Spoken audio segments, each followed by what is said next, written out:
Ever thought about how clean the airplane floor really is? You might want to reconsider. The floor of an airplane is often dirtier than it appears to be. It's a high-traffic area that sees all sorts of spills and messes, and cleaning between flights is often rushed, leaving a lot of grime behind. Now imagine the turbulence hits while you're in the restroom. Not a pretty picture, right? An unexpected jolt could lead to a messy situation you'd rather not experience. Certainly not with bare feet. And if you're one of those who like to stroll around the cabin or use the restroom without socks or shoes on, you might be exposing your feet to more dirt and germs than you'd like. So next time you're flying, don't forget to keep those socks on, especially when heading to the restroom. Ever wonder how clean the seat pocket in front of you is? You might be surprised. While planes do get a quick clean after each landing, time constraints often mean that the insides of seat pockets are overlooked.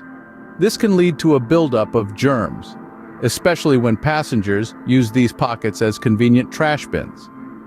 From used tissues to half-eaten snacks, seat pockets can harbor all sorts of unpleasant surprises. So, while it might be tempting to use the pocket as a handy storage space for your personal items, it's probably not the best idea. And this is especially true for food items. The last thing you want is to tuck into your sandwich only to realize it's been sitting in a pocket full of germs. So, think twice before you stuff your sandwich in the seat pocket for easy access.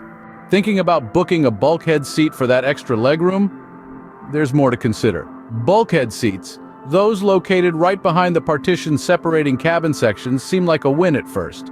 They often offer a bit more legroom, and sometimes there's no one behind you to jostle your seat. But it's not all sunshine and roses. First, let's talk about the elephant in the room, the possibility of sitting next to a baby.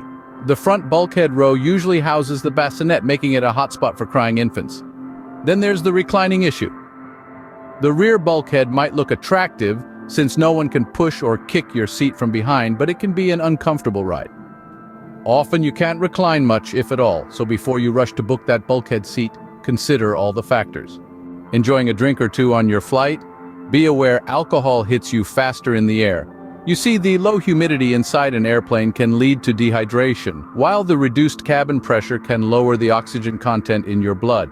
These factors combine to make you feel the effects of alcohol quicker and more intensely than you would on the ground. Now, this doesn't mean you can't enjoy a glass of wine or a beer while you're cruising at 30,000 feet, but it does mean that you should be mindful of your intake and aware of how alcohol can affect you differently in the sky. Dehydration can lead to headaches, nausea, and other unpleasant symptoms that can make your flight less than enjoyable. And nobody wants to arrive at their destination feeling worse for wear. So next time you're on a flight, remember to pace yourself when it comes to alcoholic beverages. Thinking about taking a sleeping pill for the first time on your flight, you might want to reconsider. It's quite common for people to experiment with sleep aids while traveling. The idea of drifting off to sleep as your flight takes off and waking up just as it lands is certainly appealing. However, there are several potential pitfalls to this approach. Firstly, mixing sleep aids with alcohol, a common practice on long-haul flights, can lead to serious medical emergencies. The effects of both can be amplified at high altitudes, leading to unexpected and dangerous reactions. Secondly, sleep aids can leave you feeling groggy and disoriented, which could be a problem in case of an emergency. If you need to be alert and on your feet quickly, a sleep aid might hinder your ability to react promptly and appropriately. So before you pop that sleeping pill, think about the potential risks. Thirsty during your flight? Make sure you're drinking the right water. Staying hydrated during your flight is crucial, but the water you're drinking might not be as clean as you think. Recent investigations and various studies have cast doubt on the quality of tap water on airplanes, revealing that it can vary significantly from airline to airline. Whether it's for making a cup of coffee or just a simple sip, the water from the airplane's tap might not be your safest bet. On the bright side, airlines usually offer bottled water to their passengers. This is your best option for staying hydrated while in the air. Bottled water goes through a rigorous filtration process, making it a safer choice compared to the uncertain quality of tap water on board. So when you're feeling thirsty on a flight, remember to stick to bottled water. Love the window seat for the view and a place to lean on? There's something you should know. The coveted window seat, shielded from bustling passengers and runaway trolleys, may not be as clean as you think.